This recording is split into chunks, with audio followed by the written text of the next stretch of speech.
Pakistan cricket board का कौमी selection committee असर 9 तश्कील देने का फैसला। साबिक फास्ट बॉलर आकिब जावेद को कन्वीनर, साबिक कप्तान अजहर अली को यूथ डेवलपमेंट की भी जिम्मेदारी मिलने का इम्कान। जराए के मुताबिक साबिक क्रिकेटर और अंपायर अलीम डार भी सिलेक्शन कमेटी का हिस्सा होंगे। मोहम्मद यूसुफ ने 2 हफ्ते पहले सिलेक्टर के ओहदे से इस्तीफा दे दिया था। मुल्तान टेस्ट में इंग्लैंड की गिरफ्त मजबूत। आज खेल के आखिरी दिन पाकिस्तान 152 रन 6 खिलाड़ी आउट से इनिंग्स दोबारा शुरू करेगा। पाकिस्तान को इनिंग्स की शिकस्त से बचने के लिए मजीद 115 रन दरकार। सलमान आगा 41 और आमिर जमाल 27 रन बनाकर नॉट आउट। पाक इंग्लैंड टेस्ट मैच जियो सुपर बराह रास्त नशर कर रहा है। बलूचिस्तान के इलाके दुकी में कोयला कानों पर दस्ती बमों और रॉकेटों से हमले, 20 कानकन जाँ बहक। लोरालाई जिले में वाक़ कानों पर हमले में 7 अफराद भी जख्मी हुए। जाँ बहक कानकनों का ताल्लुक किला सैफुल्ला, पिशीन, योब, कुशलाक, मुस्लिम बाग, मूसा खेल और अफगानिस्तान से है। कान मालिक का कहना है हमलावरों ने कोयला कान की मशीनरी को भी जला दिया। दासू हाइड्रल पावर प्रोजेक्ट हमले के मास्टरमाइंड समेत गिरफ्तार 2 दहशतगर्द। साहिवाल समंदरी रोड पर साथियों की फायरिंग से हलाक। तर्जुमान सीटीडी के मुताबिक दहशतगर्दों को सिक्योरिटी खदशात पर साहिवाल जेल से मुंतकिल किया जा रहा था। गिरफ्तार दहशतगर्दों को छुड़ाने के लिए उनके साथियों ने पुलिस पर फायरिंग की। दासू हमले में मुलव्विस दहशतगर्दों को अदालत सजाए मौत सुना चुकी थी।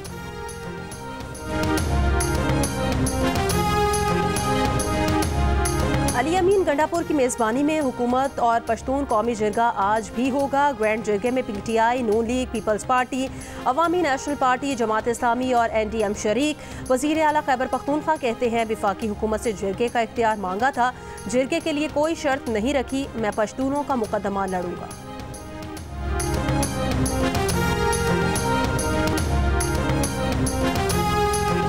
मुजव्वज़ात 26वीं आईनी तरमीम पर पार्लियामेंट की खुसूसी कमेटी का इजलास आज होगा। पीपल्स पार्टी के खुर्शीद शाह इजलास की सदारत करेंगे। मुस्लिम लीग नून, पीपल्स पार्टी और जेयूआई समेत दीगर जमातों के नुमाइंदे शिरकत करेंगे। पंजाब असम्बली का इजलास आज होगा। एजेंडा जारी, साफ पानी बिल एक्ट 2024 और 10 मुख्तलिफ महकमों की ऑडिट रिपोर्ट पेश की जाएगी। पंजाब रिंग रोड अथॉरिटी की साल 2020-21 और 2021-22 की सालाना रिपोर्ट भी पेश की जाएगी।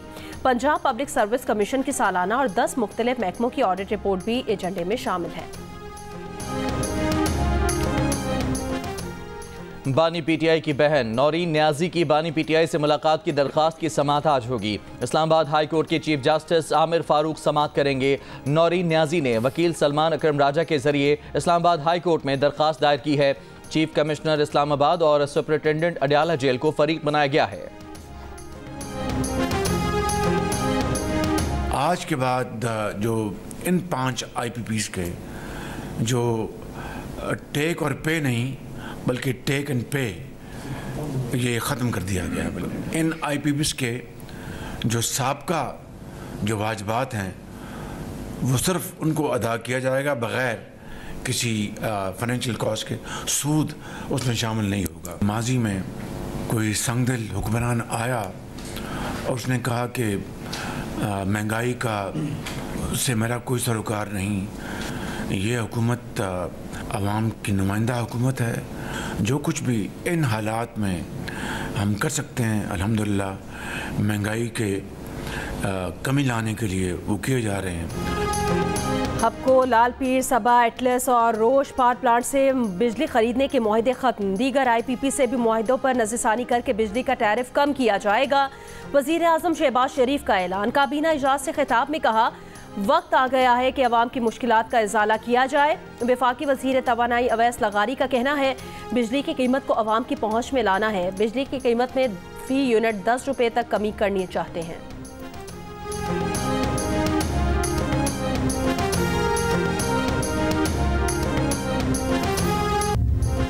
इस्लामाबाद शंघाई ताउन तंजीम के इजलास के लिए तैयार। शहर को खूबसूरती से सजा दिया गया। इस्लामाबाद और रावलपिंडी में सिक्योरिटी सख्त। 12 से 16 अक्टूबर तक शादी हॉल, कैफे, रेस्टोरेंट्स और स्नूकर क्लब बंद रखने का हुक्म। दोनों शहरों में 14 से 16 अक्टूबर तक आम तातील का ऐलान। SCO इजलास के दौरान गैर मुल्की सफारतकारों को नक़्ल हरकत महदूद रखने की हिदायत। वफाकी वज़ीर दाखिला मोहसिन नकवी का मुख्तलिफ इलाकों का दौरा, तामीरी काम जल्द मुकम्मल करने, VVIP रूट्स पर तजावुज़ात हटाने का हुक्म। SCO इजलास के दौरान O लेवल और A लेवल के इम्तहानात मुनाकिद करने वाले इदारे खुले रहेंगे। बाकी तमाम तालीमी इदारे इजलास के दिनों में मुकम्मल बंद रहेंगे। शंघाई ताउन तंजीम का इजलास 15 और 16 अक्टूबर को होगा।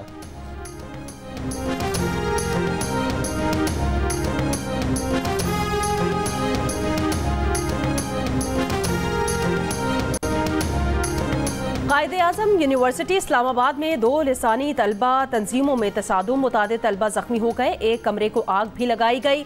झगड़े के बाद यूनिवर्सिटी इंतजामिया का बॉयज़ हॉस्टल खाली करवाने का फैसला।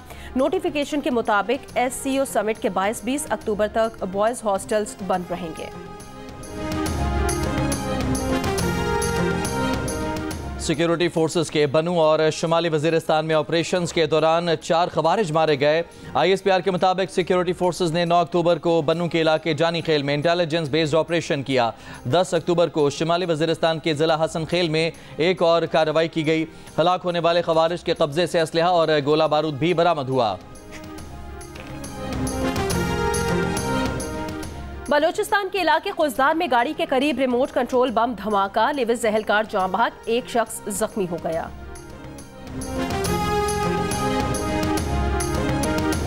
फ्लोरिडा में तूफान से अमवात की तादाद 16 हो गई। बगुलों ने तबाही मचाई, घरों की छतें उड़ गईं, दरख्त गिर गए। 30 लाख से ज्यादा सार्फिन बिजली से महरूम।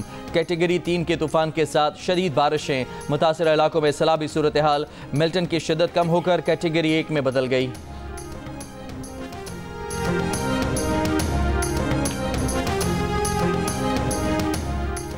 हमले के लिए जिसकी फ़ज़ाई या ज़मीनी हदूद इस्तेमाल हुई वो निशाना होगा। ईरान ने खलीज फारिस में अमरीकी इत्तेहादियों को खबरदार कर दिया।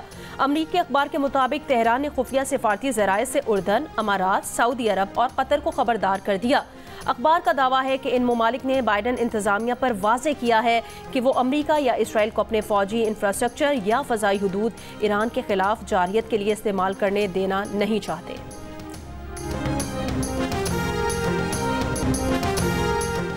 शुमाली गजा में फ़लस्तीनी मज़ामतकारों की इसराइली फ़ौज से शदीद झड़पें, 3 इसराइली फ़ौजी हलाक। गजा के पनाह गुज़ीन स्कूलों, अस्पतालों पर बमबारी, मज़ीद 70 से ज़्यादा फ़लस्तीनी शहीद। इसराइल का हिज़्बुल्लाह के सियासी रहनुमा को निशाना बनाने के लिए बैरूत के गुंजान आबाद इलाके पर हमला। 2 इमारतें मलबे का ढेर बना दी। 22 अफराद शहीद, 117 जख्मी। हिज़्बुल्लाह रहनुमा वाफ़िक सफ़ा के बच जाने की इतलात।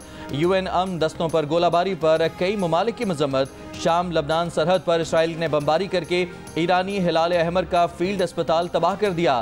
इराकी मज़ामती तंजीम के इसराइल पर ड्रोन हमले।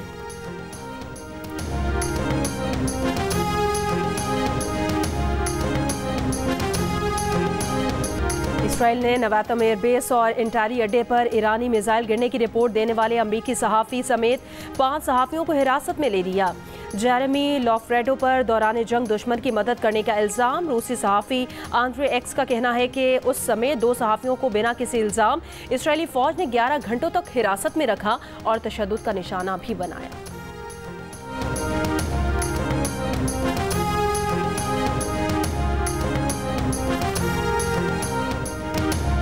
पाकिस्तानी गुलकार ज़ुहैब हसन का भारतीय सनतकार रतन टाटा के इंतकाल पर उन्हें खिराज अकीदत। ज़ुहैब हसन ने रतन टाटा से मुलाकात की यादगार तस्वीर अपने सोशल मीडिया अकाउंट पर जारी कर दी। बताया, रतन टाटा ने मुझे और नाजिया हसन को अपनी म्यूज़िक कंपनी के लिए एल्बम रिकॉर्ड करने के लिए बुलाया था। भारतीय मारूफ सनतकार रतन टाटा का इंतकाल बुध को मुंबई में हुआ था।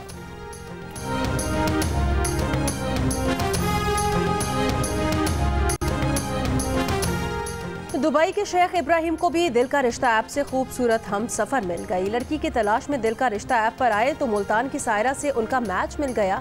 दुबई में मुनक़िदा शानदार तकरीब में दोनों शादी के बंधन में बंध गए।